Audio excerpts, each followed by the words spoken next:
Sir ఇది ఎవరి DNA sir? ఇది ఈ స్టేట్ క్రైమ్ బ్రాంచ్ చరిత్రలోనే మేము కోల్డ్ స్టోరీ చేసిన ఒక ప్రమాదకరమైన కేసును పట్టుకోవడానికి హెల్ప్ అయిన లీడ్ ఇది. రితికాకి తన కెరీర్లో ఫస్ట్ కేసు ఇది. నా రిటైర్మెంట్కి ముందు ఇదే ఆఖరి కేసు. 2010 మొదట్లో మన సిటీ అవుట్స్కట్స్లో ఉన్న బర్మా కాలనీలో 8-11 ఏళ్ల మధ్యలో ఉన్న పిల్లలు కిడ్నాప్ చేయబడ్డారు. ఆ తర్వాత వాళ్ళ డెడ్ బాడీసే దొరికాయి. ఆ విక్టిమ్స్ బాడీ మీద ఉన్న గాయాలను చూసి కిల్లర్ మోడ్ ఆఫ్ ఆపరేషన్ అవన్నీ కలిపి ఆ కిల్లర్ తాలూకు విక్టిమ్ ప్యాటర్న్ మేము తయారు చేశాం. అది బేస్ చేసుకుని ఈ కిల్లర్ నెక్స్ట్ ఏరియాని ఎప్పుడు అప్డేట్ చేస్తాడనే ఒక టైం ఫ్రేమ్ని మేము పిన్ పాయింట్ చేశాం. ఈ బర్మా కాలనీకి వెళ్లే రోడ్లన్నీ మూసేసి మేము చేసిన వైట్ సెర్చ్లో అక్కడ ఒక రోడ్ సైడ్లో పార్క్ చేసిన స్కూల్ వ్యాన్ నుంచి డ్రగ్స్ ఇంజెక్ట్ చేయడం వల్ల స్పృహ తప్పిన ఒక పాప దొరికింది.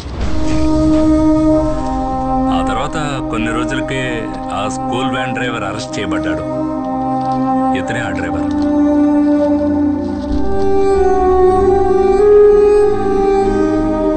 హుబైదా ఖాన్.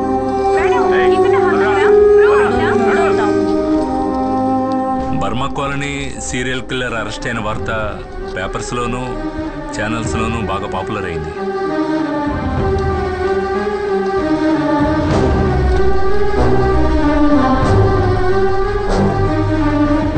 హుబైదా ఖాన్ అరెస్ట్ అయిన 2 నెలల తర్వాత మరో పాప కూడా చనిపోయింది. ఆ కిల్లర్ ఎవరో ఇంతవరకు కనిపెట్టలేకపోయాం. అదే మోడ్ ఆఫ్ ఆపరేండి, అదే విక్టిమ్ ప్యాటర్న్. పోలీసులకు మాత్రమే తెలిసిన పాత కిల్లింగ్స్ లో జరిగిన అన్ని మైన్యూట్ డీటెయిల్స్ తో సహా అన్ని అలాగే రిపీట్ అయ్యాయి. అన్నిటికీ మించి మాకు ఈ 5వ విక్టిమ్ గోళ్ల మధ్య ఒక బ్లడ్ శాంపిల్ దొరికింది. ఆ హంతకుడిది. ఇంతకుముందు చనిపోయిన విక్టిమ్ డ్రెస్ లోంచి మనకు దొరికిన బ్లడ్ తో పర్ఫెక్ట్ గా మ్యాచ్ అయిన డిఎన్ఏ శాంపిల్. కానీ అది జైల్లో ఉన్న హుబేద్తో మ్యాచ్ అవ్వలేదు. అన్ఐడెంటిఫైడ్ అయిన ఎవరిదో ఒకరి బ్లడ్ శాంపిల్ అది.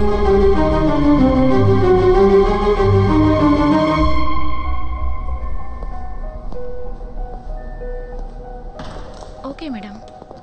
ఏంటి డ్యూటీ అవలేదు? అదే లాస్ట్ అబ్డక్షన్. ఆ తర్వాత మళ్ళీ అలాంటిది జరగలేదు. But the message was loud and clear. మేము అరెస్ట్ చేసిన వాడు హంతకుడు కాదు.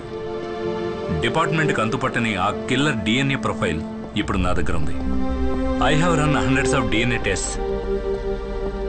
కానీ మన చట్టానికి ధర్మానికి బయట ఆ హంతకుడు ఇంకా బతికే ఉన్నాడు.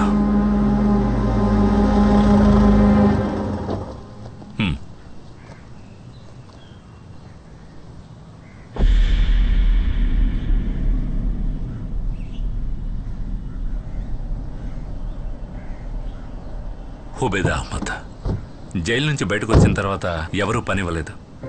ఈ సమాజంలో ఒక హంతకుడిగా అతని మీద ముద్ర వేయబడింది. రిటైర్మెంట్ తర్వాత నా దగ్గరే పెట్టుకున్నాను. ఈ సంఘటనలన్నీ మా ఇద్దరిని కలిపేశాం. ఎప్పుడూ అంతులేని తీరని అన్వేషణలో.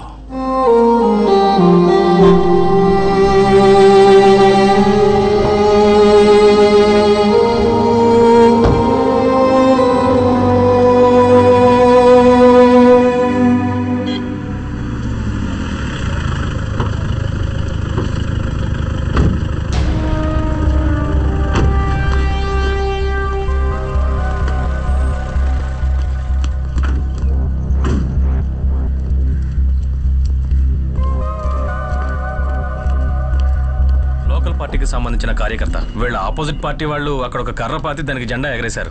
ఎవరో లేని టైం చూసి దాన్ని చించడానికి పైకెక్కాడు. అప్పుడు ఇతను ఒక సంఘటన చూశాడు. మేడం, వినోద్, నువ్వేం చూసావో మేడంతో చెప్పు.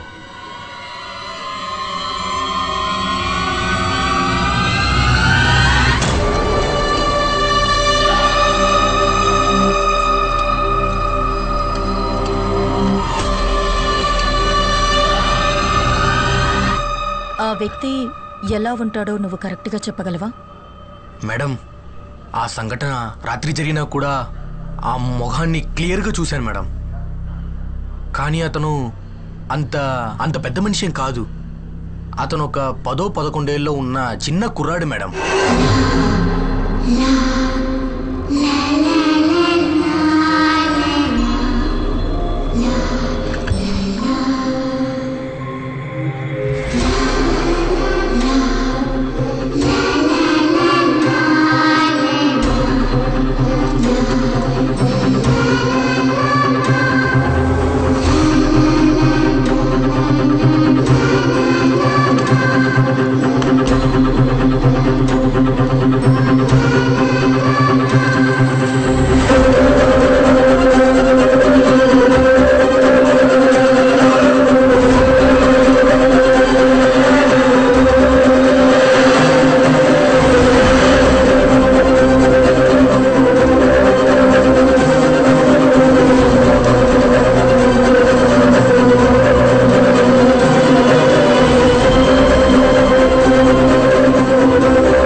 ఈ ఫోటోలో ఉన్న అబ్బాయిని మీరు ఎక్కడ చూసినా మా పోలీస్ హెల్ప్ లైన్ నంబర్కి కాల్ చేయండి. ప్రెస్ మీట్ తర్వాత ఈ ఫోటో డిజిటల్ కాపీని అన్ని ఛానల్స్ కి పంపిస్తాను. Okay, that's all.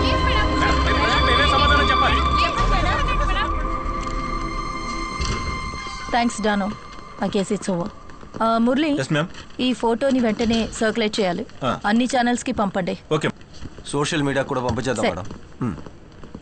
Yeah. Sam,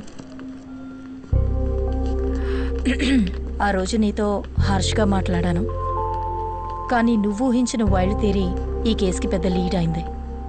and that credit belongs to you. Bye.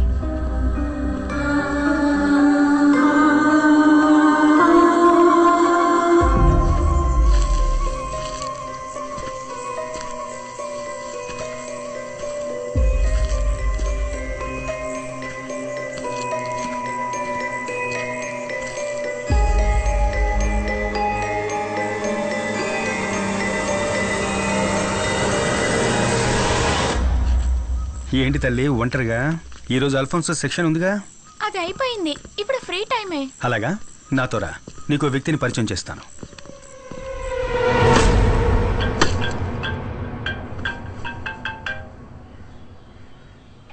ఏంట్రా చెప్పు. మీ నాన్న అక్కడ చికెన్ పీస్గా చేస్తున్నాడు. నాన్నకు హాయ్ చెప్పు. హాయ్. హాయ్ నైనా, హౌ ఆర్ యు? అవును, ఏం చేస్తున్నావు? ల్యామ్ ల్యామ్ ల్యామ్ బార్బెకోవా. ఆహా, బంగారం, నువ్వు డాడీని ఇంకా మర్చిపోలేదు కదా? చూడ్డానికి ఎలా ఉన్నాడు చూడు, జోకర్ లాగా. Hello doctor. యా వస్తున్నాను. విశేషాలని తర్వాత మాట్లాడుకుందాం. వాళ్ళ మమ్మీ తెలిసిందంటే నేను అయిపోతాను. డాక్టర్, మే కమన్? Ritika, yeah come in. చాలా ఇంపార్టెంట్ మ్యాటర్ కాబట్టి నిన్ను డైరెక్ట్గా రమ్మన్నాను. ఓకే. నిన్న మీరు రిలీజ్ చేసిన స్కెచ్కి సంబంధించి ఇన్ఫర్మేషన్ ఏమన్నా దొరికిందా? No, not yet.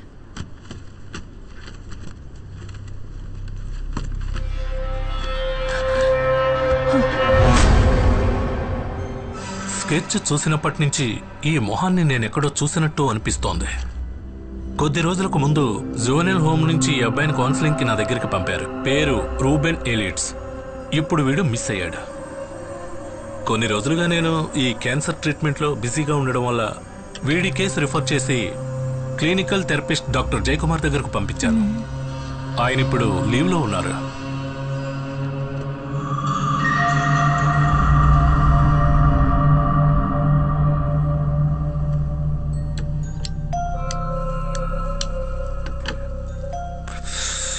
కొన్ని సంవత్సరాలకు ముందే ఈ రోమన్ కేసు నా దగ్గరకు వచ్చింది.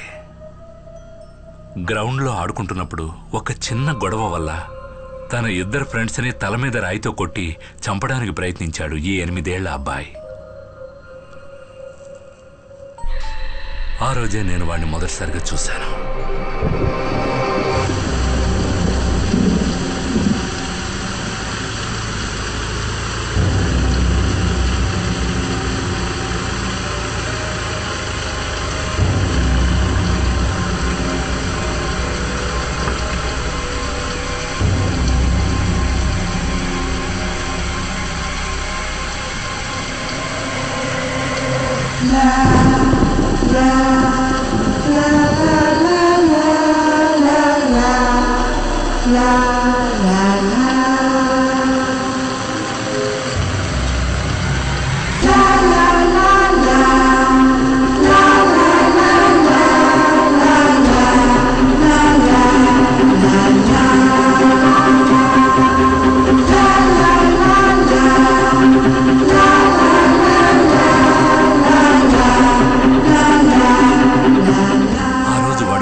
ఇక ఆలస్యం చేయకుండా I started therapy sessions.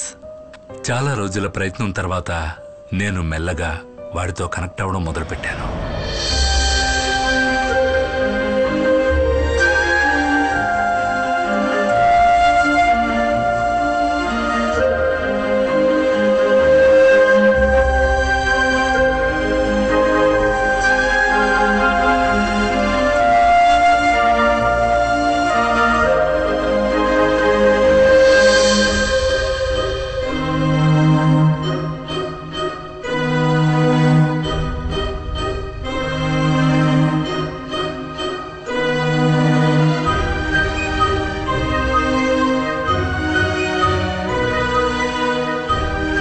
Because of my continuous appeal, juvenile home నుంచి నెలకు ఒకసారి వాడికి మా ఇంట్లో సూపర్వైజ్ చేయడానికి వాళ్ళు పర్మిషన్ ఇచ్చారు. కొన్నేళ్ల తర్వాత వాడు బాగా కోలుకున్నాడు.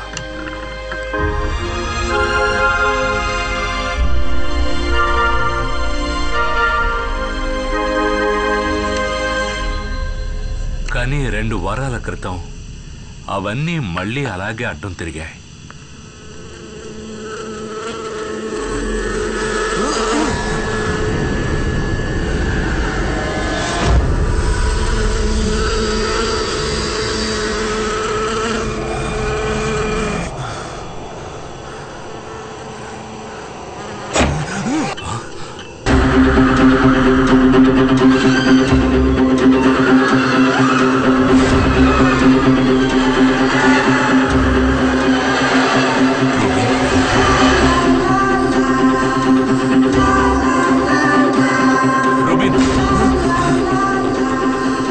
కొన్నేళ్ల క్రితం ఆ చిన్న కుర్రాడి కళ్ళల్లో నేను చూసిన ఆ ఘోరమైన భావాలను మళ్ళీ వాడి కళ్ళల్లో చూశాను.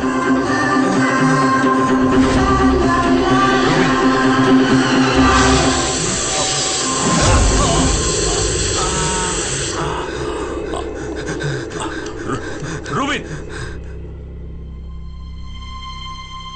That was last time I saw him. ఇన్ని రోజులుగా నేను వాడిని సేఫ్గా పట్టుకోవడానికి ట్రై చేస్తున్నాను. ఈరోజు మీరు ఇక్కడికి వచ్చేంత వరకు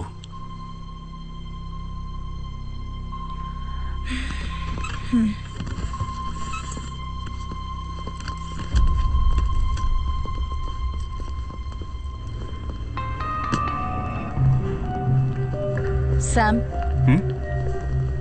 నీ చైల్డ్ కిల్లర్ థియరీని వ్యాలిడేట్ చేయడానికి ఇదొక్కటి సరిపోతుంది. వాడి పేరు, డీటెయిల్స్ అన్నీ ఇప్పుడు మన దగ్గర ఉన్నాయి. No, I think it's just matter of time. ఎవరి సహాయం లేకుండా వీధిలో బతుకుతున్న ఒక కుర్రాడు మన ఎంటైర్ పోలీస్ ఫోర్స్ని మోసం చేసి దాక్కోలేడు.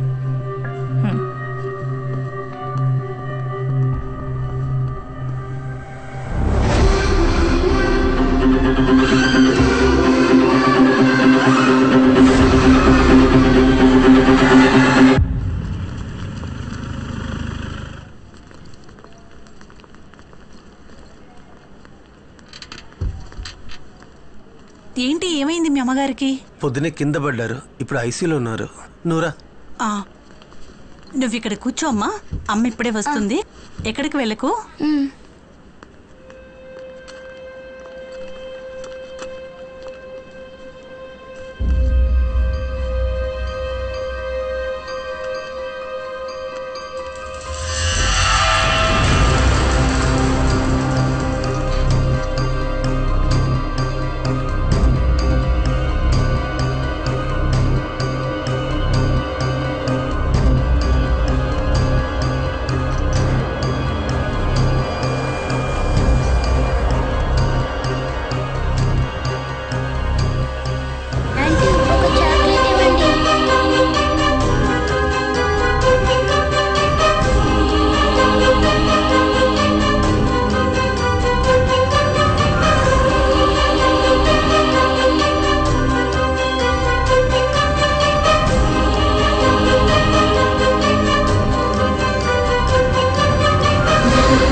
త్వరగా రూముకు మారుస్తారు కదా.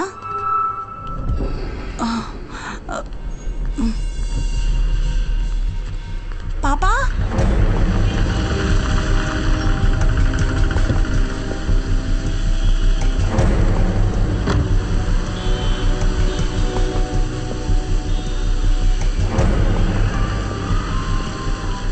మాళవికా దాస్ 6 ఏళ్ల అమ్మాయి. పాపని చివరగా చూసిన స్పాట్ ఇదే. స్పాట్ ని మనం సెక్యూర్ చేసేసాం. పాపని వెయిటింగ్ రూమ్ లో కూర్చోబెట్టి వాళ్ళమ్మ ఐసీయూలో ఎవరినో కలవడానికి వెళ్ళినప్పుడే పాప మిస్ అయింది. హాస్పిటల్ క్యాంటీన్ లో చాక్లెట్ తీసుకుని బయటకు వచ్చిన మాళవికా దాస్ మిస్ అయింది అప్రాక్సిమేట్లీ 12:30 మధ్యలో. తర్వాత మనకి వేస్ట్ బాస్కెట్ నుంచి ఈ హాస్పిటల్ స్టిక్కర్ అతికించిన ఒక చాక్లెట్ దొరికింది.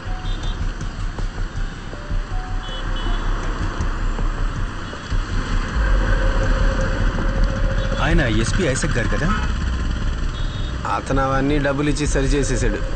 ఒక ఎంక్వైరీ కూడా లేదు.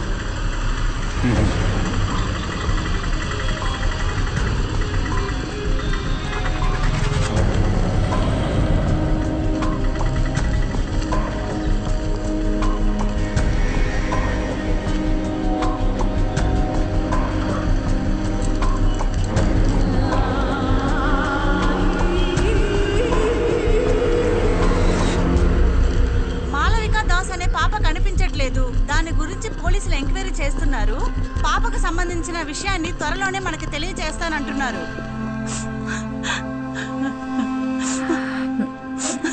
ఈ చాక్లెట్ ఇక్కడ కొన్నది కన్ఫర్మే కదా? అవును సార్. ఇక్కడ ఎవరైనా అబ్బాయిని చూసారా? చూడలేదు సార్.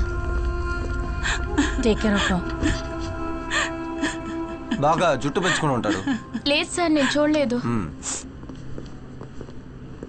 ఈ క్రైమ్స్ కి సంబంధించిన ఎవిడెన్స్ అన్ని ప్రాపర్ గా ట్యాక్ చేశారు కదా? మేడం, నాకు అదే డౌట్ వచ్చింది. మాళవిక ఇదే కాఫీ షాప్ లోనే ఆ చాక్లెట్ కొని ఉంటుందని. చాక్లెట్ బార్స్ కోడ్ స్కాన్ చేసి బిల్ టైం చూసి మాళవిక ఇక్కడే చాక్లెట్ కొనిందని కన్ఫర్మ్ చేశాం. అంతేకాకుండా ఇక్కడ ఉన్న ఈ లేడీ మాళవికతో పాటు ఆ రూబిన్ ని చూశానని చెప్పింది.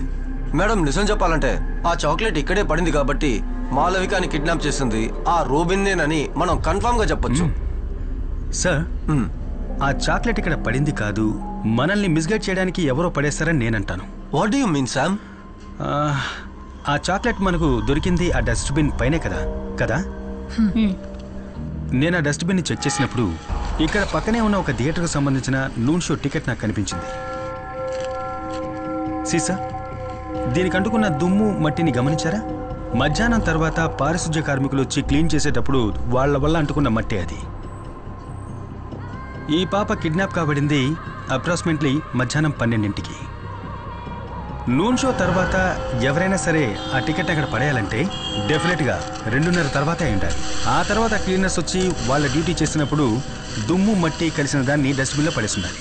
ఇవన్నీ జరగడానికి కొన్ని గంటల ముందు ఇక్కడ కిడ్నాప్ కాబడ్డ మాళవిక చేతిలో ఉన్నటువంటి ఈ చాక్లెట్ మట్టి దుమ్ము అంటుకోకుండా ఎంత క్లీన్గా ఉందో గమనించండి.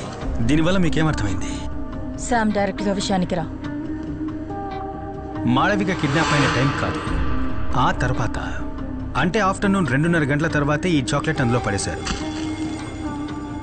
అలా కావాలని ఆ చాక్లెట్ని డస్ట్బిన్లో పడేయాలి అంటే అది ఒక్క వ్యక్తి వల్లే సాధ్యమవుతుంది, మాళవికని ఎత్తుకెళ్ళిన కిడ్నాపర్. అసలు నువ్వు ఏం మాట్లాడుతున్నావు? 2 గంటల నుంచి ఈ ఏరియా మొత్తం పోలీస్ కంట్రోల్లో ఉంది.